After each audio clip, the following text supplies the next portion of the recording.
দর্শক, একটা গভীর উদ্বেগের এবং শোকের কথা জানাতে আপনাদের সামনে হাজির হলাম। আপনারা ইতিমধ্যে জেনেছেন যে চট্টগ্রামের রাউজানে এই মর্মান্তিক ঘটনাটি ঘটেছে। চট্টগ্রামের রাউজানে গভীর নলকূপের একটি গর্তে পড়ে একটি 3 বছরের শিশু মারা গেছে। সেই তার বাসার 30 থেকে 40 ফুট দূরেই এই গর্তটি ছিল, যে গর্তটি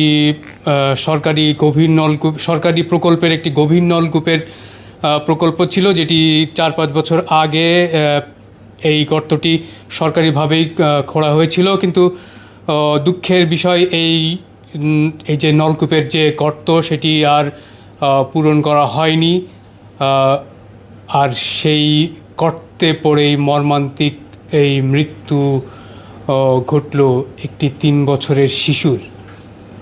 দর্শক, আপনারা জানেন যে গত বছরের 10 ডিসেম্বর রাজশাহীর তানোরে এরকম একটি গভীর নলকূপের গর্তে পড়ে মারা গিয়েছিল শিশু সাজিদ, যে ঘটনা তোলপাড় সৃষ্টি করেছিল, আমাদের পুরো দেশের মানুষকে কাঁদিয়েছিল। সেই 50 ফিট গভীর গর্ত থেকে 32 ঘন্টা পর সেই শিশুটিকে উদ্ধার করা হয়েছিল।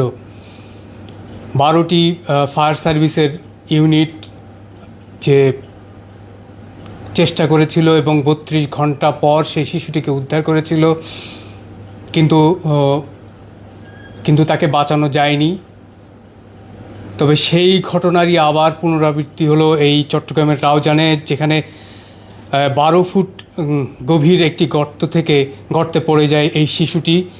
আর এই শিশুটিকে উদ্ধারের জন্য আজকে ফায়ার সার্ভিসের কর্মীরা কাজ করছিলেন, কিন্তু আমরা জানতে পেরেছি যে আজ সন্ধ্যা 8টার দিকে এই শিশুটিকে ফায়ার সার্ভিসের কর্মীরা উদ্ধার করতে সক্ষম হয়। কিন্তু উদ্ধার করা গেলেও এই শিশুটিকে জীবিত অবস্থায় উদ্ধার করা সম্ভব হয়নি। তাদের ফায়ার সার্ভিসের কর্মীরা তাদের যে ক্যামেরা সেটা দিয়ে এই গর্তে দেখতে পেয়েছিল যে শিশুটি সেখানে আছে, এবং এই শিশুটিকে তারা উদ্ধার করেছে, কিন্তু এই শিশুটিকে আর বাঁচানো সম্ভব হয়নি।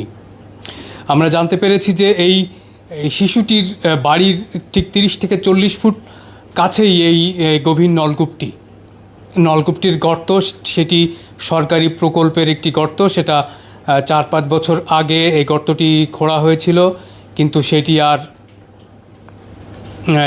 পূরণ করা হয়নি। আর সেই গর্তে পড়েই এই শিশুটিকে প্রাণ হারাতে হলো। এই শিশুটিকে আমরা যতদূর জানতে পাচ্ছি, এই শিশুটির বাসা থেকে এই গর্ত থেকে 30 থেকে 40 ফুট দূরেই ছিল। এই শিশুটির নাম শিশুটির বাবার নাম সাইফুল ইসলাম বলে আমরা জানতে পেরেছি। আর এই শিশুটির নাম মেজবাউদ্দিন। আর সেই শিশুটি মর্মান্তিকভাবে আজকে এই গভীর নলকূপে তার মৃত্যু হলো বলে আমরা এতদূর জেনেছি। তো এই ছিল আমার কাছে সর্বশেষ।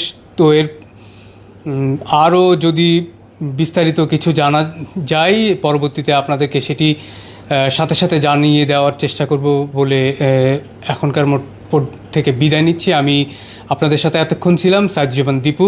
এতক্ষণ আমাদের সাথে থাকার জন্য চ্যানেল আয়ের নিউজ রুম থেকে আপনাদেরকে ধন্যবাদ।